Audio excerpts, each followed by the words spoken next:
Hello and welcome to Indie Business Radio for October 19th, 2009. I'm your host, Donna Maria, and you have arrived at the one place where we empower you to enjoy your life, build your business, and have your way. Before we get started with today's guest, I'd like to announce something that I'm very excited about.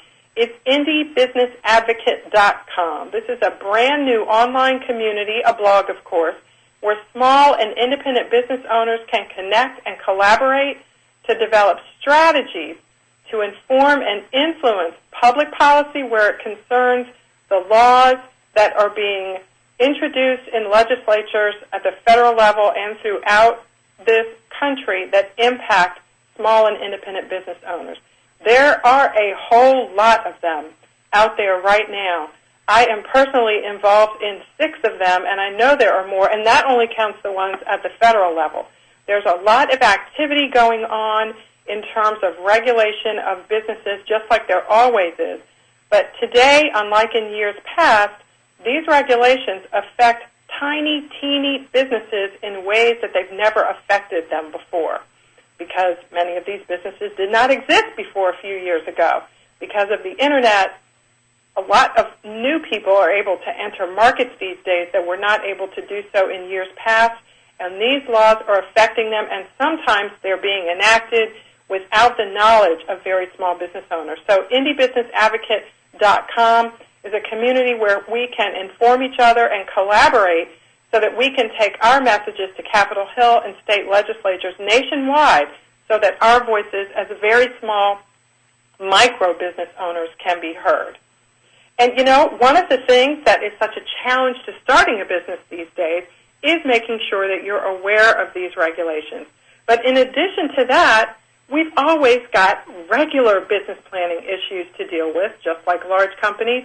Small businesses also have to take a look at very specific things in order to start a business, and that's where our guest today comes in. Her name is Christy Strauch, and she specializes in helping people create profitable businesses doing the work that they love, and you know how passionate I am about that. Her new book, Passion, Plan, and Profit, is 12 simple steps to convert your passion into a solid business. And one of the things that Christy specializes in is helping people plan their businesses and deal with financial issues when their inclination is to really hate numbers. And that would be me, actually. So, Christy, I'm excited to have you today. Welcome to Indie Business Radio. Thanks, Donna Maria. I really appreciate being here. If you're listening to the show on indiebusinessradio.com, just click on the Saber Chat link, and that'll take you straight into our chat room.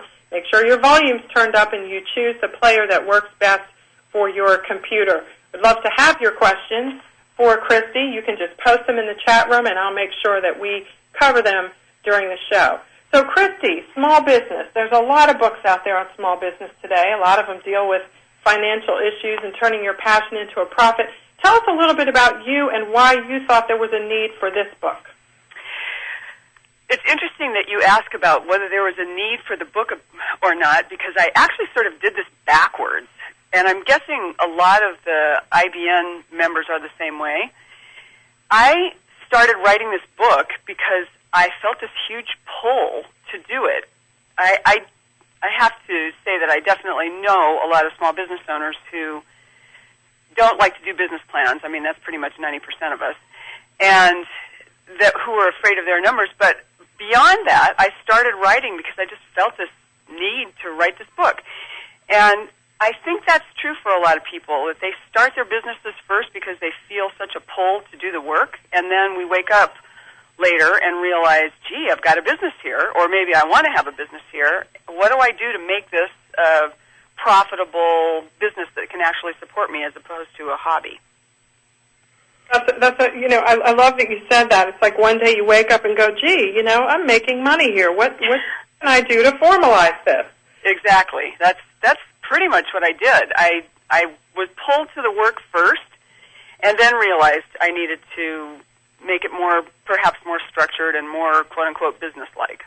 So, Christy, once you do, you're doing your passion, and one day you look up, or I had a friend of mine tell me that, one day her husband just went into the bank account and was like, where's all this money coming from? And, I've been selling my handmade soaps. And he sort of took notice and went, okay, well, how can I help with that? Yeah, really. Because it was making a big difference. So what do you do when you're in that position? What is the first thing that you do? There's two things you need to do when you find yourself in that position. You have to make a decision about whether you actually really do want it to be a business.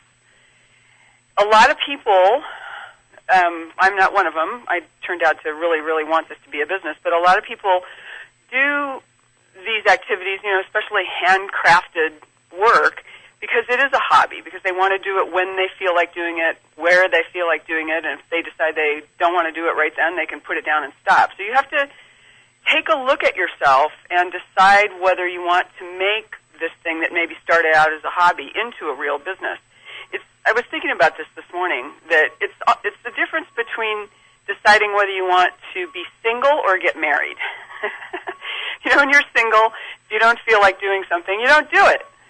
And when you have a hobby, if you don't feel like messing around with it that day, you don't do it. But when you're married, if your spouse decides that he or she wants to go do something, or you want to change something in the house, you have to participate. You can't just say you're not in the mood. So the first question to ask yourself is, do I want this to be a hobby still, or do I want to really commit to it, like I would commit to a relationship or a marriage? And then the second step involves numbers. It doesn't involve really complex numbers. In fact, I hope we talk about this a little, because I know that's lots and lots of small business owners' bugaboo is numbers. You have to do a little arithmetic to see if what you're selling can be sold in large enough quantities that would make you prosperous, an adequate living. If it takes you 30 hours to do your aromatherapy starter kit, you better be able to sell that thing for $1,000 in order for it to make enough money. So you have to sit down and actually take a look at your numbers, and it's not complicated to do. You just have to do it. So why do people struggle with that? I mean, that sounds pretty simple. I want to share this little story. My mom is a fabulous seamstress, and when I was younger, I was like, Mom, you can make so much money selling these quilts. And she said to me, well, but I have too much fun doing it to do that. Right. That's a great example. That kind of goes to your point number one, right? Mm-hmm. It does. It totally does. If you want to do what you want to do with your soap and your cosmetics or whatever it is you're making, any kind of fine art or anything like that, or writing for that matter, or coaching or anything, and you just want to not be bound to it and just do it whenever you feel like it, then you need to keep it a hobby. Oh, if you want to really get... Yes, sorry, go ahead. You decide whether you want to really do this outside of the hobby arena, and then you look at whether you can make a profit. That sounds pretty simple. So why is it that people struggle so much with this? I think I was thinking about this, too, because I'm just like everybody else. I struggled with it as well, and I think that's one reason why I ended up writing a book about it. I think there's two reasons why people struggle. One is I think we think this business number stuff, in order to understand your business numbers, you've been graced by birth or something. You had to have been born understanding business numbers, and that's completely false. The things you need to understand business numbers are the things you learned in third grade arithmetic, which is basically addition, subtraction, multiplication, and division. It's not complicated, and I think there's an aura around it. There's a whole newspaper, the Wall Street Journal, dedicated to business numbers every day, and it's really small print, and it looks scary, and, our initial inclination is to just avoid that. And the second reason, I think, is because the numbers, well, I should say, I guess, for myself, but I've also seen this in a lot of my coaching clients, is that if you're not making money, if we started out doing this work that we absolutely, absolutely adore, and we're not making enough money at it, it can feel like sort of a personal attack on our self-worth. And if looking at your business numbers gives you a shame attack, then you're going to avoid it at all costs. Right. But I think those two things can be overcome easily, fairly easily, and that when we get really clear in our minds that our business numbers and what we're selling is not a referendum on our worth as human beings, then it's a lot easier to look. So where do we start I love that shame attack. Where do we start to fight back the shame attack or avoid it entirely at the beginning of our venture, when obviously is the time when we can make the most difference? Yeah. I like to get help. That's an underhanded pitch for coaching, but it isn't. There's lots and lots of coaches out there besides me. I like to do things with other people, especially in business. Having your own business can be the most rewarding. I know I'm preaching to the choir here, especially you, Donna Maria. It can be one of the most rewarding things in the world, and it's also super challenging. There's a lot of things that you can't control your outcomes. You can only control your footwork. So be really clear that that this is not your business success or failure is not a referendum on your worth as a human being. It helps to be with other business owners because we get to talk and share about the challenges we face and realize that we are not alone. I think that's probably the underlying message of your entire network here, Donna Maria, is that we're not alone. Everybody is facing a lot of the same problems we're facing, and when you find that out, it's so much easier to go forward. So is one of the things you're saying that, of course, there are coaches like you that are available, professionals who are professionals at coaching in particular areas, but you're saying even before that, just connecting ourselves with other people who are dealing with the same issues can in and of itself begin to bridge the gap. Absolutely. Your network, the Indie Business Network, is a perfect place to start, especially for people who are doing the kind of work that all the other people on the network are already doing. There's so much information out there. The Internet is such a huge blessing in that way. You can really find out and cut down your learning curve and cut down the number of mistakes you're making by talking to other people. Plus, it's a lot more fun. Yeah, it does make it a lot more fun. Okay, so now we've sort of overcome at least any initial objection. So what do we do first? Do we get an accountant? Do we look at our money? What do we do? First thing to do, especially if you sort of wake up one day and find out you sort of have a business going already, is to go out and really understand your customers. Okay. There are more radio interviews on the Indie Business Network that talk about this too. The guy last week, Shel Israel, that was talking about Twitter, was talking about not just thinking of the people that buy from us as customers, but thinking of them as our community. That's the thing that is so awesome about having a small business, is that the people who buy from you are your community.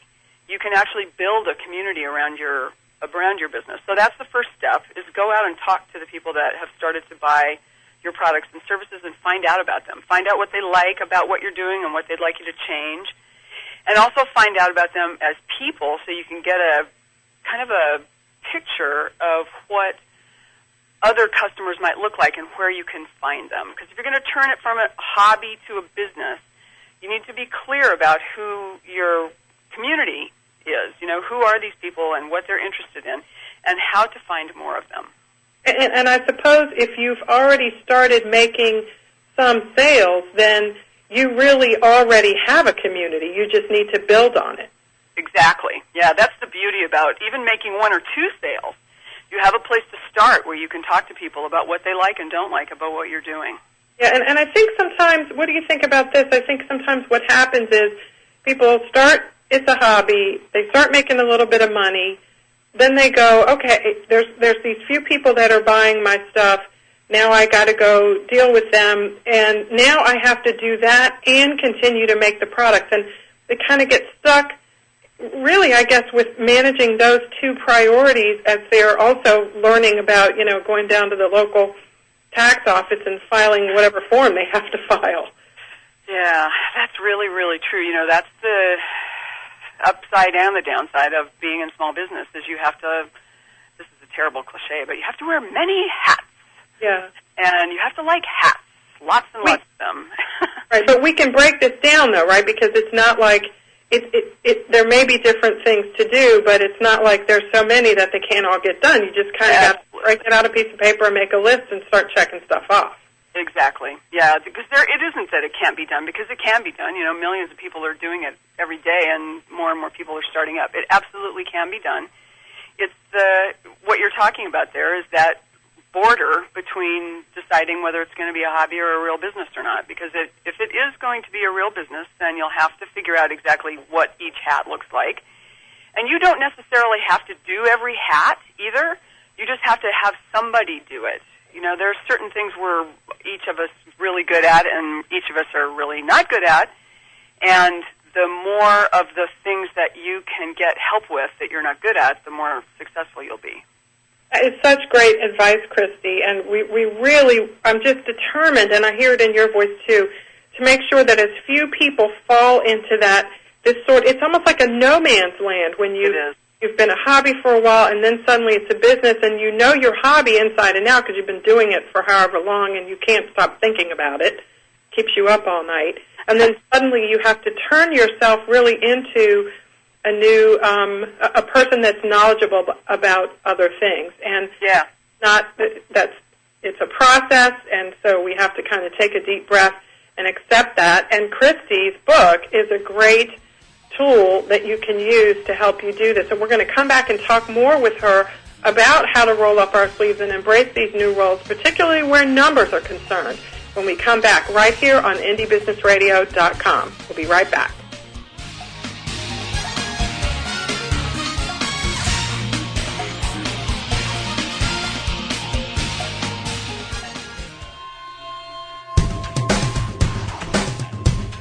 Why is everyone listening to GlobalTalkRadio.com?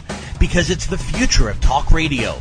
Every day, more and more people are finding Internet radio as not just an alternative media, but as a replacement to traditional AM and FM broadcast stations.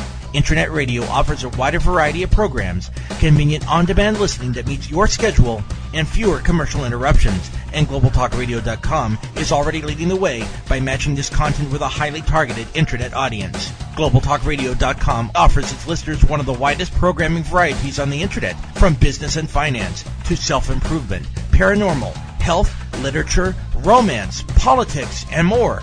There are also opportunities for prospective hosts who would like to host their own weekly or one-time talk shows. Want to learn more? Check us out at www.globaltalkradio.com and see the future of talk radio today.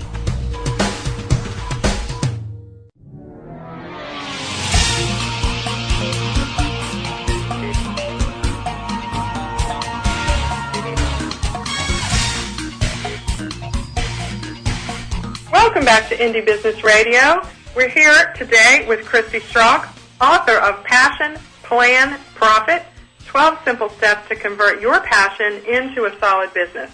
And we're going to talk this segment about some questions that I get frequently, Christy, and I know you do as well. I want to hear what you think about the fact that there are so many businesses starting today, and for a person that's just starting out, sometimes they may ask, well, so what's the point? Why should I even bother with this? There's already a million people doing this.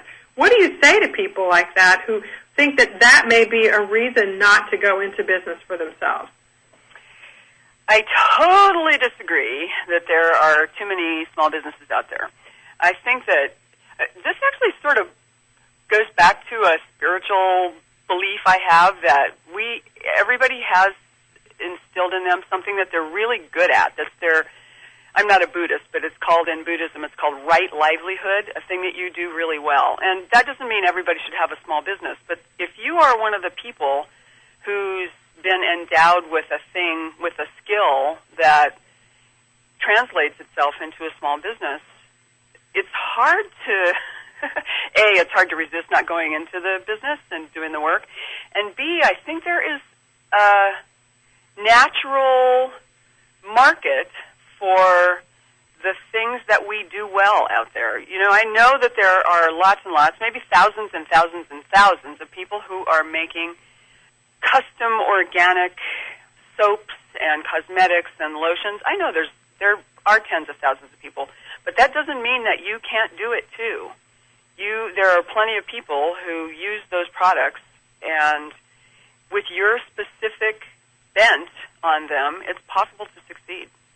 Well, and certainly there was lots of coffee around before Starbucks. So no kidding. Exactly. That is a great example. So what do you do to, let's just say you have a full-time job or even a part-time job, and you never really considered entrepreneurship. You just love what you do. Suddenly you're sort of like, maybe I can do this. Do you recommend that people stay in that job while they start, or what do you recommend people consider when they're making that decision? It depends on how much stress you can handle or how much stress you want to handle. If you're a single mom and you've got 2 kids, and it would stress you horribly, as it would me, if you didn't know where your next meal was coming from. I mean, I'm exaggerating this to make a point. Then it makes sense not to give up your day job at the beginning, that you need to ease into this carefully.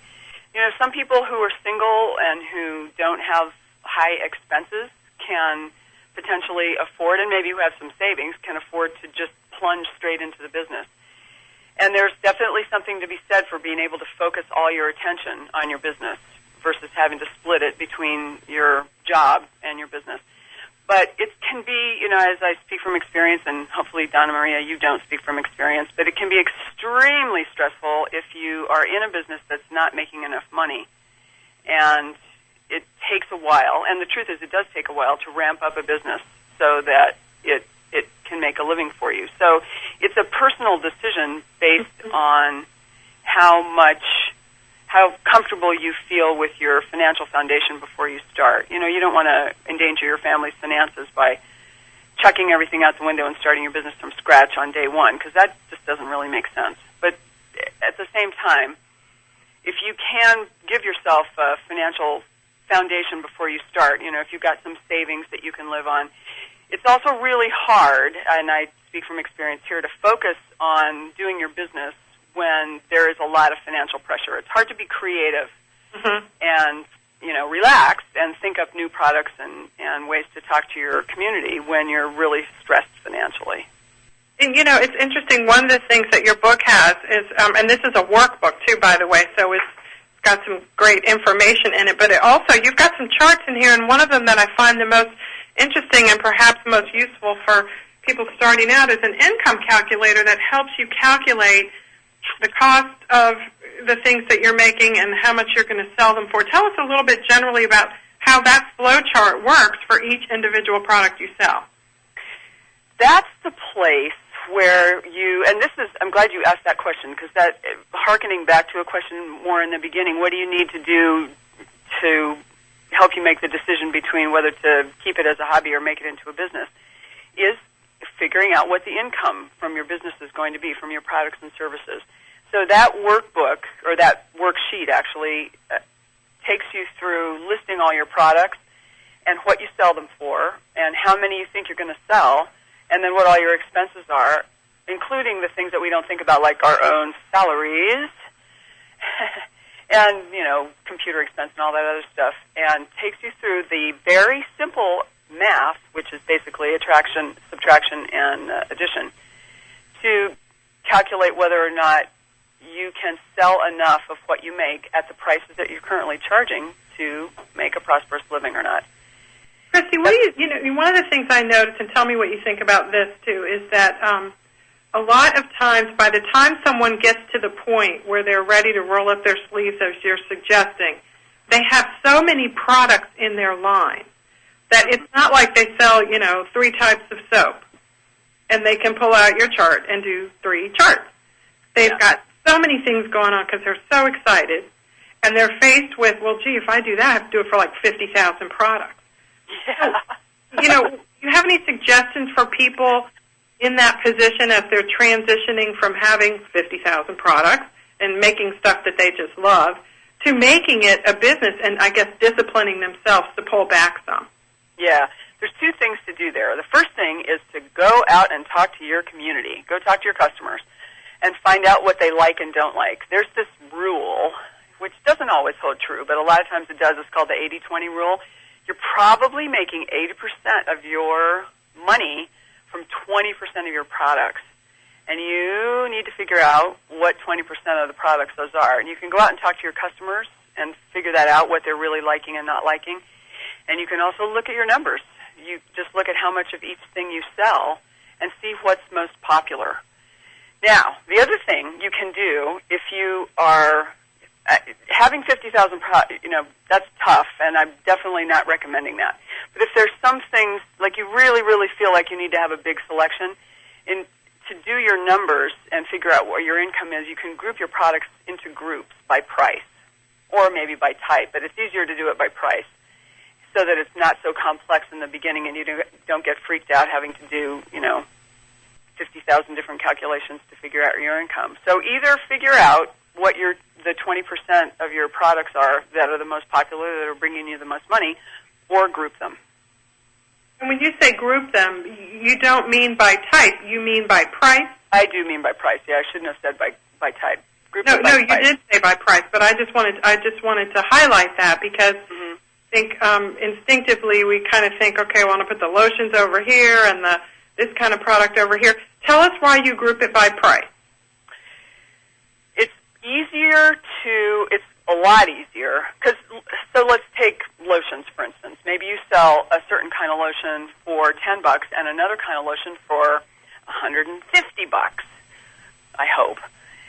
It wouldn't make sense to group those two things together because when you calculated how many of those things you needed to sell, they're so far apart in price, the arithmetic wouldn't make sense. You'd group all the products that sell for $5 together and group the other products that sell for $25 together, like that. Okay. That'll give you information that's more meaningful. Good. Okay. And so do you also pay attention to the particular profit margin? Because especially when it comes to bath and body products, so many things can be labor-intensive, but yet so many things can be made very quickly, and they can sell for a little bit more than the labor-intensive product. Yes. I wish I had a whiteboard while I was talking right now, because that's actually the other piece. I'm glad you asked that, because it isn't just that you group everything that sells for $5. You also need to take into consideration how much each thing costs, too. The real way to group things is by what they would call gross profit, which is the sale price minus the cost of the thing. So if you're selling a bath product for $10 and it costs, God willing, $2, you would group all the products together like that you were making a gross profit on of $8. Is that too complicated? Does that make sense? No, it makes perfect sense. And what you're doing is you're separating everything out so you can know where your money's coming from. Yes, yeah. That's one of the things that happens when people are making things with their hands. It's so much fun. You can get distracted by how much fun it is and lose track of the fact that some stuff is really labor-intensive, and your time is a cost of goods sold, even though it's not an actual cost. You can't sell something for $10 that takes you 10 hours to make. I'm, exaggerating to make a point. Yeah, no, that's a really good point. And, I want you to comment on this, too. I had a conversation over the weekend with someone who, she makes bath and body products, and a potential wholesale customer, came along and said, well, these are great products, and I want to buy some, but I need some labels. And I don't know how to do that, and I don't have anybody to do them for me. So this person is actually looking for help from someone who can help her learn how to do labels for this customer. And it's a conundrum to some extent, Christy, because she wants that customer, and I think the fear is that she'll lose the customer if she can't also provide the labels. Can you help people in that position analyze whether they should do something like that when it's not really their line of business? Yeah, that's a great example. That's a place where, especially in the indie business community, you can find somebody to help you. And this is why and where it's a great thing to start getting familiar with your numbers. You can figure out then how much time and what the cost is of doing these special labels, and then figure out how much more product you think you'll sell to this new customer based on the cost, the additional cost of having to do these custom labels for them. And the numbers will tell you. I mean, you do have to make up a little bit or do some forecasting about how much more product you think you might sell to this new customer. But the numbers, with a decently educated guess about how much more you might sell to this customer, you can figure out whether this makes sense for you or not. That leads into another thing about sometimes it feels like any customer that walks in the door, we absolutely have to say yes to them. And sometimes we have to say no. But that's so hard.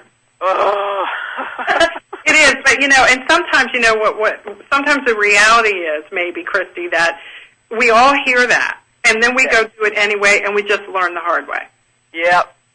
I used to own a computer business, which was not my right livelihood, and I took a customer one time that I knew was wrong at the beginning, and I was feeling desperate for money, which is the thing we don't like and don't want to get into the position of feeling. And so I said yes to this customer, and it ended up costing me $5,000. I had to, because it was the wrong customer, and we ran into a lot of problems, which I knew would happen. I ended up having to pay them $5,000.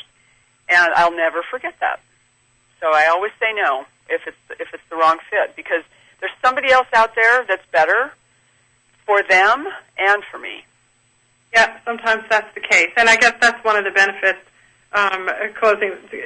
about being connected in a community, because you will probably find that out if that's the case and have someone naturally to refer that person to. Absolutely.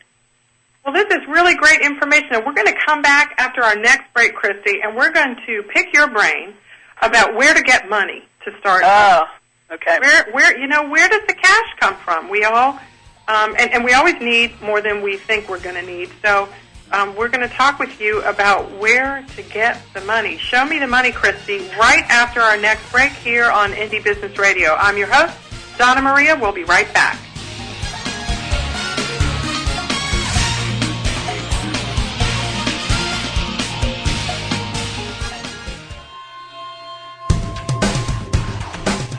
Want to stay on top of what's new in the radio industry? Sign up for a free subscription to the Future of Talk Radio, available exclusively to listeners of globaltalkradio.com, and find out what's new in the world of online radio. Listeners can find out about new shows and special guests. People with something special to offer can find out how to become a guest and how to prepare for an interview. And prospective hosts will find a valuable resource for everything from planning their new program to selecting topics and guests, recouping expenses by selling advertising, and more. Sign up today for your free subscription to the Future of Talk Radio by visiting www.globaltalkradio.com and learn about the future of talk radio today.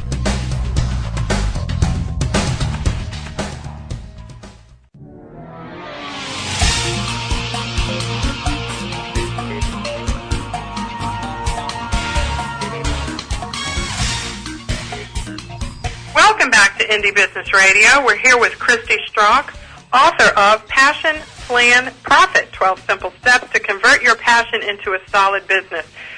Breaking it down into 12 simple steps, you're like a hero for a lot of people who are in this position. And I want to mention that this book, while there's a lot of text in here, there are also some really great modules and worksheets, which are really helpful for anyone, whether you have a product or a service, who kind of wants to really break things down and maximize every dollar that they have. And speaking of dollars, Christy, where do you go to get money? There's a list of places where we can go. Let's look at them one by one and tell me what you think about them. What's the viability of doing those things today? Where are people getting money to start their businesses? How do other people do it? Oh, the sad fact is it's really hard to get money to start your business, and I'm maybe a contrarian. I don't like credit cards or loans because I think they make, two reasons. I got in trouble with credit cards, and so now I don't have a credit card by choice. I pay cash for everything. And I think that getting money per se can divert you from looking at the things you really, really need to pay attention to. I've been in both situations, where I had lots of money to spend and when I didn't have very much money to spend. And I was a heck of a lot more focused on my business when I didn't have money to spend. I really examined every purchase before making it because I knew money was a limited commodity. Now, I know that we're talking to a group of business owners who have to buy product, and that's different. I sell services, so I don't have to lay out the money in advance. I really encourage people not to borrow any money at the beginning. You need to do some stuff with the way you manage your cash, like don't ever give anybody terms. They need to pay you when you deliver the product, okay, so that you're not acting like a bank because you're not a bank. And you do need, when you're selling a product, you need a little bit of seed money to buy your materials at first. And the other thing that you really have to focus hard on, which is the thing that we have a hard time with in small businesses, and that's pricing things right.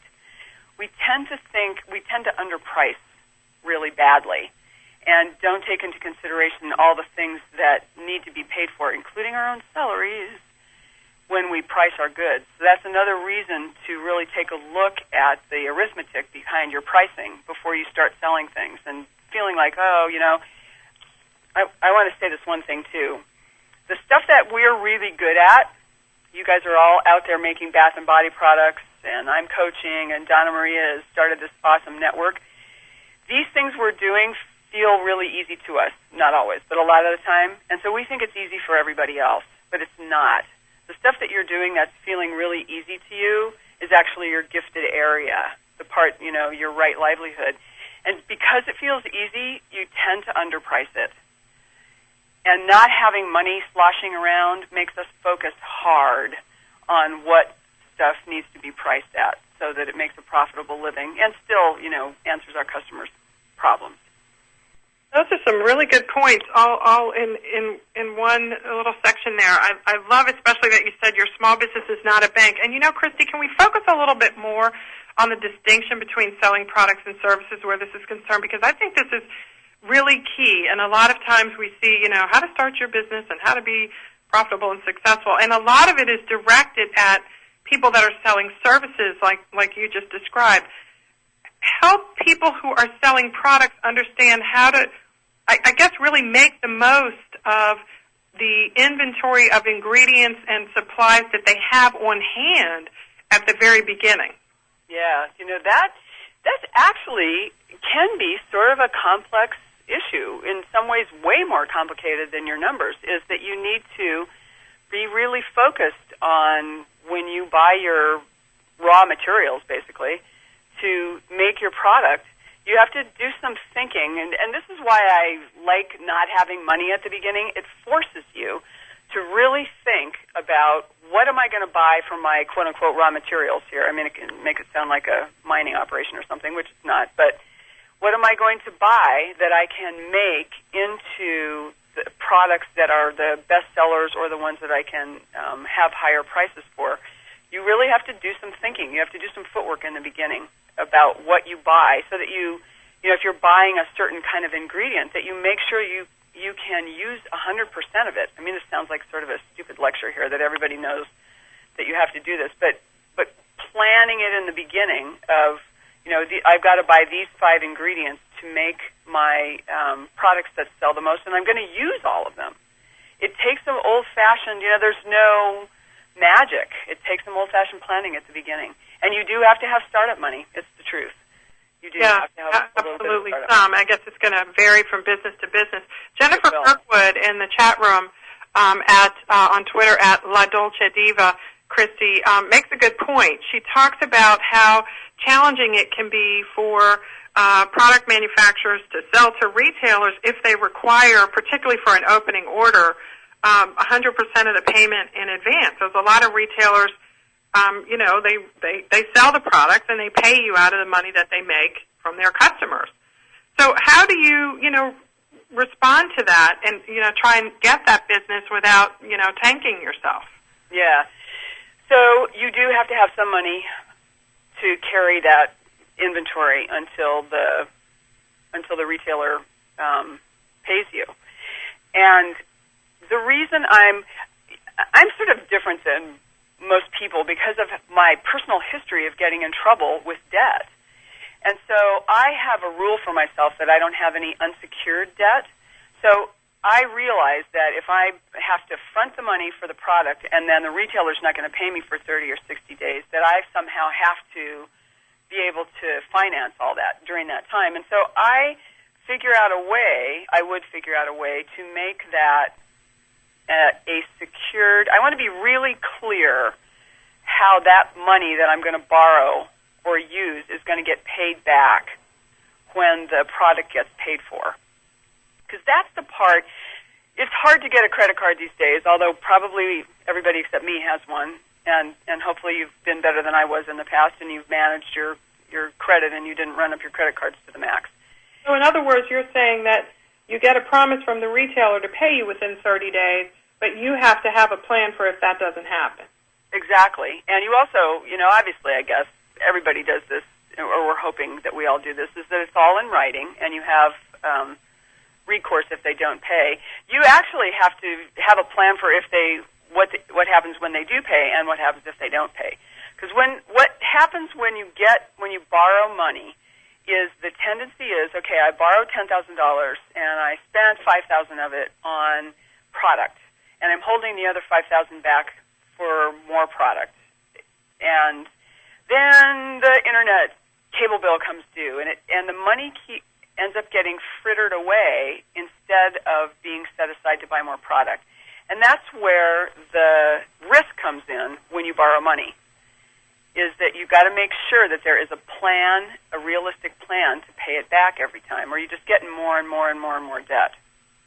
Right, okay. So these are all sort of culminating in reasons to do this sort of planning work that you're talking about on the front end, or at a minimum as soon as you decide you're going to think about moving your hobby to a business. Yes. And also making sure that you assess your products, particularly if you're selling product services as well, but making sure that you don't have so many things to offer that you can't keep up with all these kinds of issues. Yeah. Okay, so this is good. So, of course, we've all been, affected, both business owners and not, with the current credit crisis. It's hard to get a credit card, as you said, but obviously, it's not like it's impossible, so you can still do it. What are some of the things that you look at when you're deciding, can I really pay this back? I mean, help us take off our rose-colored glasses because, we really want to say we can pay it back. Yeah, absolutely. We do all think we can pay it back. I think that goes back to the question you asked me before the break, where before you get too deeply into this, that you need to go through the worksheet in my book, or, just with a piece of paper and a pencil, and write out what your income is, and then really, really, really, truly look at what all your expenses are. We do have the old rose-colored glasses, and that's a good thing about us as small business owners too. It sort of cuts both ways. It makes us big optimists, and it also sometimes makes it so we don't look at the whole picture. So when you're looking at the whole picture in your income, that you have to really look at all the expenses, including taxes, God forbid, and a savings account where you put money aside every month for your business, so that when you look at your pricing and you look at what you're pricing things at, that you take into consideration all the costs, all the ones, like the obvious ones like the packaging and the labels and things like that and shipping, and all the ones that you don't think about necessarily, office supplies, internet connection, utilities, savings account, your salary, taxes, that sort of thing.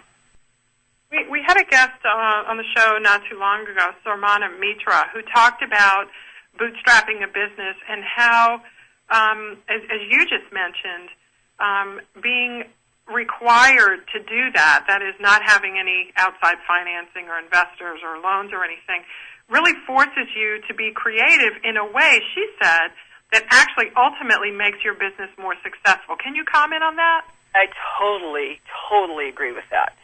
And especially, I have direct personal experience.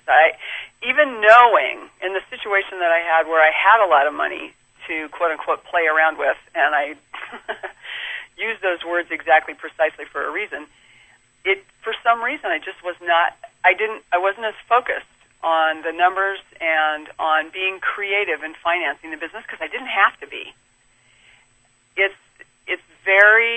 It sharpens your brain in a very creative way when you don't have a lot of money to play around with. It makes you look at ways that you can finance things that are not necessarily not a credit card or not a loan or not a grant, which don't actually exist in reality anyway.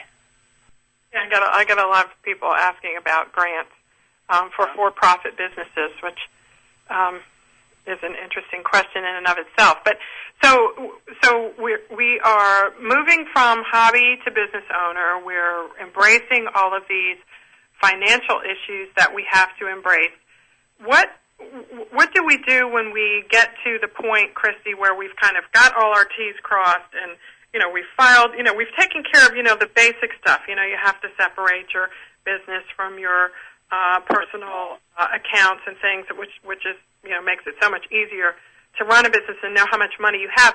So what do you do, Christy, when you've gotten to the point where you have pinpointed some weaknesses? Maybe you do have too many products in your line. That's a really good example. A lot of people experience that. And, you've got 50 products in your line. You realize, as you said, applying the 80-20 rule, that only 20% of them are actually making you money. What are your tips for going back to your customer base and making these kinds of changes that have to be made, when if you don't, you're just not going to be profitable? The best way to stay profitable, besides paying attention to your numbers, is really loving up your customers. And having a way to do that is, I guess, systemized. Love and systems don't necessarily go together very well in the same sentence. But you can, when you go out to talk to your customers, and I really encourage people to do this regularly, that you ask them how they want you to communicate with them. Some people may want you to talk to them through an email newsletter, or maybe they want you to blog, or maybe they want you to have radio shows once a week like you do, Donna Maria. And you really, really focus on the community, your community of customers. That is maybe the most, we can't let our numbers get out of control and all that stuff, but the most important thing is really listening to what your customers want and responding. That if they tell you things, you have to either tell them why you're not going to act on it, or you have to act on it. And as people, it's sort of it's an issue of integrity in a way. If you really are dedicated to serving your customers, they'll know it by the way you talk to them and what you do with the information they give you. So I guess business always seems so business-like, and we're not supposed to talk about spirituality or love or anything like that. But in some ways, especially small businesses like this, and I don't like the idea of it being a labor of love, because that sounds like you're not getting paid, and I don't want it to be like that, and I don't think it has to be like that. But this is sort of a love thing in a way. This work that we do, we love so much, and our customers, the stuff that we're selling to them, they love, and it's a way, it's a sacred thing that we want to keep nurturing and keep building on and keep talking and keep building this community with our customers. So in some ways you're saying that the answer to the dilemma and the question I posed brings us full circle to what you do at the very beginning, which is reach out and figure out how best to communicate with the people that are already buying your products. Yeah. Exactly. That it all boils down. And so it's like, you're always marketing, and certainly it's true. I think that the digital tools that we have available to us make it easy for us to just be marketing all the time. And so frequently, would you say that a lot of times when you're out there, then your customer, you don't even have to ask your customers what they want, because if they have lots of ways to communicate with you, they'll just tell you. Yeah, exactly.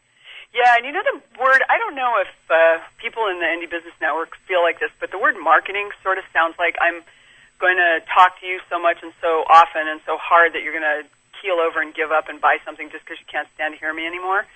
I have this friend who's an attorney, and her marketing consists of visiting. She goes around and visits with her customers. And when she does that, she gets more business. And I love the idea of marketing being the same thing as visiting. And so marketing can be all kinds of things. It can be educating. That's a opportunity for indie business owners in a big way. Especially if you're doing bath and body products, you can really educate your community on why one thing's better than another, and why you need to use this, and why this is good for your skin.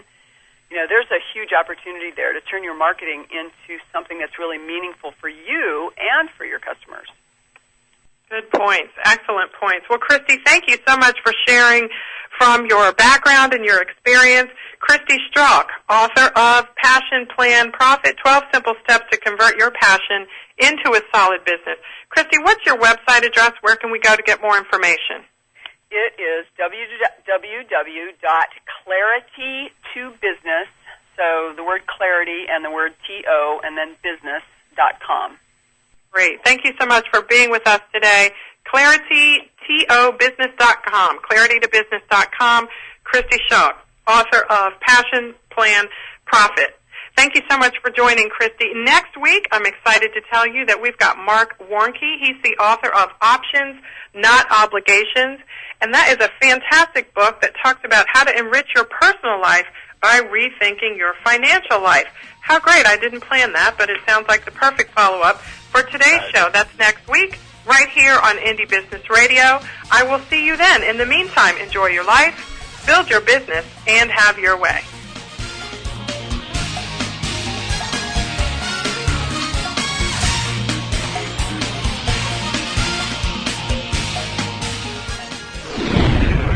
You're listening to GlobalTalkRadio.com.